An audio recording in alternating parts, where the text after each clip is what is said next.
Hello everyone.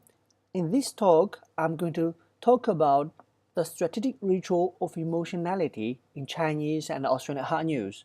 I am Champeng Huan from Shanghai Jiaotong University. It is the traditional belief in journalism studies that objectivity constitutes a cornerstone of journalism practices. Tashman considers journalists' ritual of objectivity as a survival mechanism and a strategy to avoid professional risks.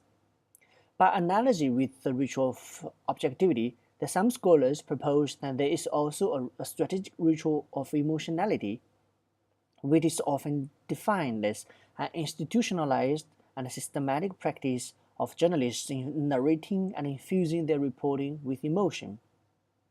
However, journalists' emotions are often considered to be at odds with objectivity, and their mere presence in news discourse is often considered to signal decaying, unprincipled, and flawed journalism. And this assumption rests largely on Cartesian dualism of emotion and rationality when discussing quality journalism. Because objective news is often considered to shape public rationality and occupy a central place in sustaining democracy in late modern social life. While emotionality is typically conflated with commercialization, tabloidization, sensationalism, bias of journalism, and the like. However, following a number of important recent publications on emotionality in journalism studies, our understanding of emotionality in news discourse has shifted away from an old and rather simplistic opposition between emotion and reason, and relatedly between emotionality and objectivity, to a new view that brings into focus their complementarity. This view has been perhaps articulately explained in the concept of bounding in the field of systemic functional linguistics, a concept that is concerned with ways of building togetherness, inclusiveness, and affiliation through infusing values with the journalistic field. On this view, we can reasonably argue that in journalism practices, emotionality bounds dynamically with objectivity. As Jim Martin once puts it, ideologically a text unfolds as rationality, truth. Axiologically, it unfolds rhetorically, an invitation to community. A growing body of research in this line has demonstrated how journalists of different cultures adopted the rituals of emotionality strategically in constructing social solidarity and inclusiveness, and how emotions assist to reconstruct the centers of social values in face of risk events that disturb social order.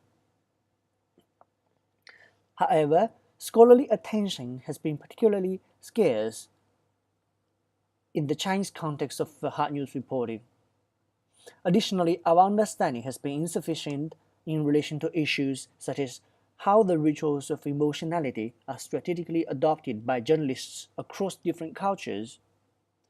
Now, in recognition of this research gap, my presentation intends to conduct a comparative study of the ways emotions of different news actors are presented and represented across Chinese and Australian hard news reporting in relation to risk events. To do so, we have collected data for 1 decade from 2004 and 2013 on hard news reporting in relation to risk events.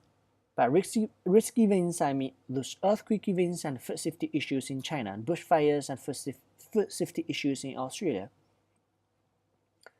The Australian data were drawn from 4 sources: the Australian, the Age, the Canberra Times, and the Sydney Morning Herald, while the Chinese data were drawn from 2 sources: a website dedicated to listing all those news reports on food safety issues in China, and Chinese database for key newspapers for the earthquake data. Then we constructed the corpus.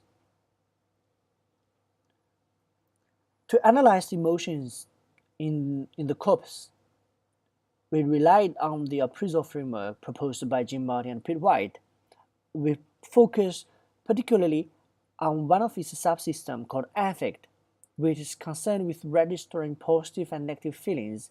It comprises 4 features: The first feature is inclination and disinclination is concerned with fear and desire, while happiness and unhappiness are emotions concerned with the affairs of the heart, such as sadness, hate, happiness, and love.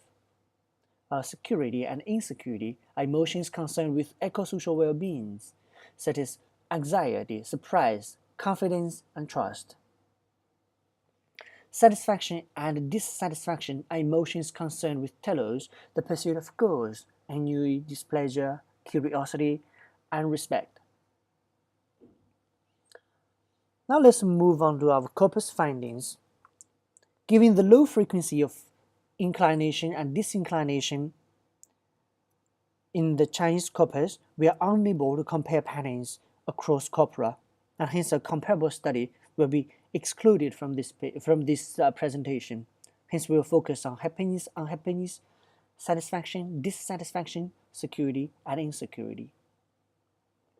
For time limitations, I only summarized those key findings. Now, first of all, let's look at patterns of happiness and unhappiness in the Australian corpus. The happiness of citizens, elites, and journalists is related to their love of an Australian place in the event of bushfires, and their happiness is often contrasted with horrible and appalling bushfires that claim casualties. This contrast achieves two rhetorical effects. One is to invite sympathy with those who suffer from bushfires, and the other is to establish solidarity between motorists and readers. The unhappiness of those motors in the Australian corpus is concerned with their grief over bushfire victims. This negative emotion also invites sympathy with families of victims and eventually also establishes an alignment between these motors and readers. By contrast, the risk makers are represented solely in relation to unhappiness in the context of safety, which is often concerned with their regret of breaching laws. Thus, risk makers are emotionally isolated as others who are distant from us. In the Chinese corpus, happiness of citizens is utilized to invoke positive judgment of capacity upon power elites in dealing with risks. And Chinese journalists manipulate citizens' happiness to invoke negative judgment upon citizens and, at the same time, avoid negative judgment upon elites who should have taken responsibility for their inaptitude in overseeing local food markets. While happiness of elites invoke positive judgment of propriety upon elites, but unhappiness of elites establishes intimate emotional bonds between elites and the public through shared grief over earthquake victims. Broadly, a social distance between Chinese power elites and the powerless is created and sustained by Chinese journalists in covering risk events in connection with happiness and unhappiness. In terms of satisfaction and dissatisfaction, Australian citizens and elites are satisfied and dissatisfied for various reasons, but the triggers are often risk events or situations. Triggers of satisfaction of citizens in the Chinese corpus are often power elites, whereas those of dissatisfaction of citizens are often risk makers. In either case, the triggers are human beings in the Chinese corpus rather than risk events, as we have seen in the Australian corpus. That is to say, elites are always represented positively in relation to satisfaction and dissatisfaction, regardless of the valences. Positive judgment upon power elites are also invoked through satisfaction of citizens. In terms of security and insecurity, broadly, security of elites and citizens is often realized by negated insecurity markers, while the insecurity of elites most often relates to their surprise in finding a risk situation or to their concern about the possible worsening of risk situations. Australian citizens tend to experience more kinds of insecurity than elites do in the face of risk events, including feelings of nervousness, worry, and panic. While Chinese citizens, elites, and risk makers experience different kinds of security and insecurity, insecurity experienced by citizens and elites is more or less similar, but that of risk makers is totally different. Security of elites tends to invoke positive judgment of capacity upon them in dealing with risks, while security of citizens in the event of earthquake is more likely to be presented to reproduce political values than it is to sustain news factuality.